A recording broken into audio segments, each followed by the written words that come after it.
Hello and welcome back to the third part of the Charles timeline. The last video was the in-between for part 1 and part 3. So here we go into part 3. Chapter 7, A New Problem, 1963 to 1964. Mike South, the brother of Carl South, saw the opening of Charles's pet palace and the lack of crushing performance as a mark on Carl and what he lived for. He visited the place on opening day and it wasn't even that good in his opinion. He hated the place. Because of his hatred, Mike started drinking. In 1964, Mike got an idea while in a drunken state. He thought that if a few kids went missing in the place, then maybe the place will close. So he decided to get hired at Charles's pet palace so he could have access to the place. Mike got the job as a janitor for the place. He did his job and wondered who his victim should be. Then, one day, Mike saw her. He saw Ruby. She was definitely too big to fool, but Mike saw she had a little sister, and she had 3 friends. She was the perfect victim. Mike would strike tomorrow.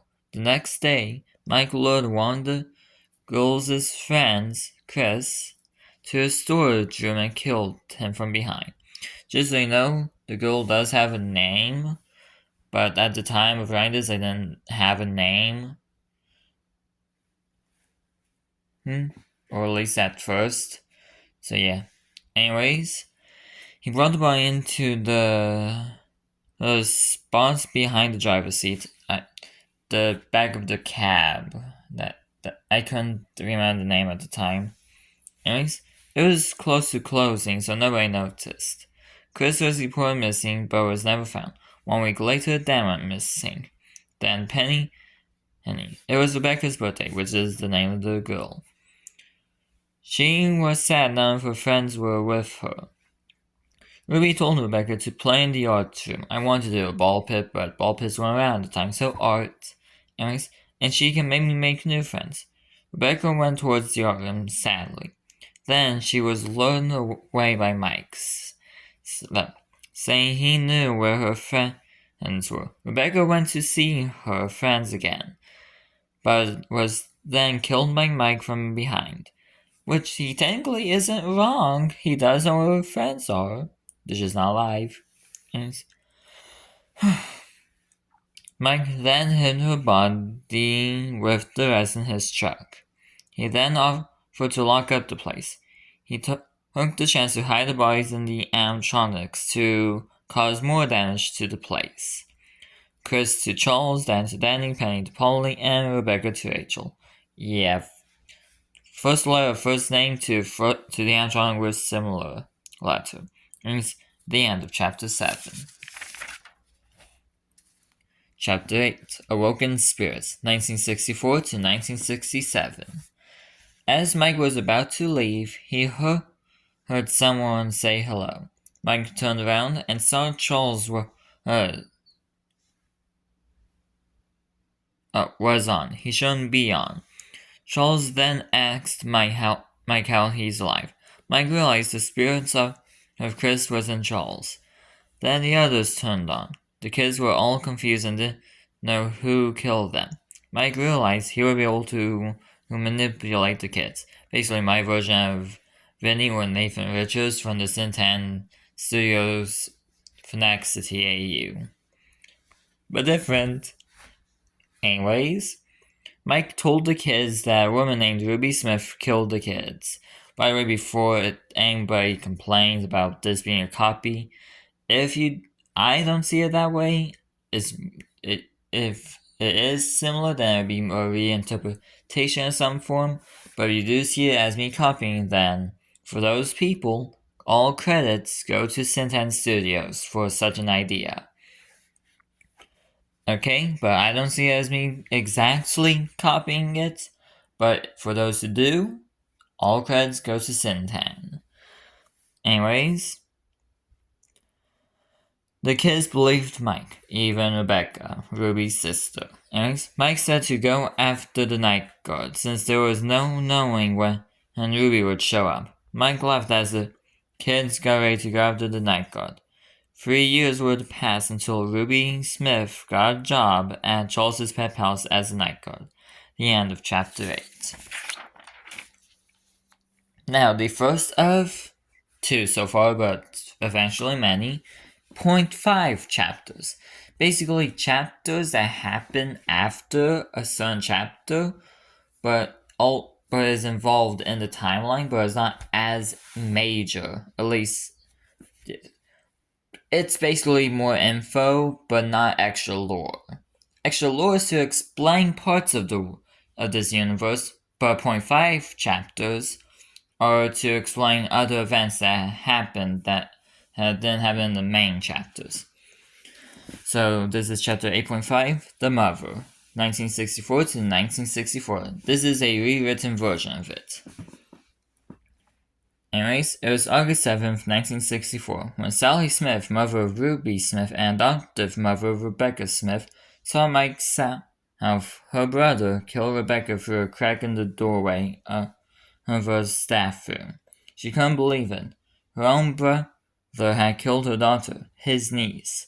She was too shocked to say anything. A month later, Mike came to comfort Sally. They talked for hours. Sally even showed Mike a wooden puppet her late husband, which means he's dead, which is my excuse for no husbands being here that they're dead.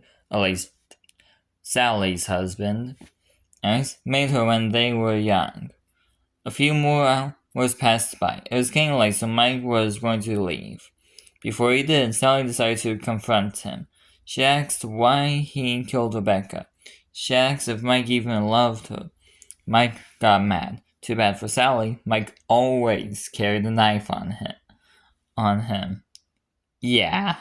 And viewer discretion. This will get a bit graphic now, just so you know. So for those who don't want to see the graphicness, just skip to like 10-20 seconds ahead from when I finish saying this little warning. But for those who don't care, enjoy. He cut Sally's neck. Before she died, Sally held her, only like 5 seconds, and puppet in her arms as a way to hold her husband one more time. The blood from her neck pouring onto the puppet. She died a few seconds later, telling Mike he'll pay for what he has done. Mike left afterwards, closing the front door behind him. 3 hours later, Ruby returns from her job and finds her mother's body on her floor. Ruby was absolutely shocked. She called the police. A week after the funeral, which ironically is accurate, Ruby returned home as the last person alive in the house. The end of chapter 8.5.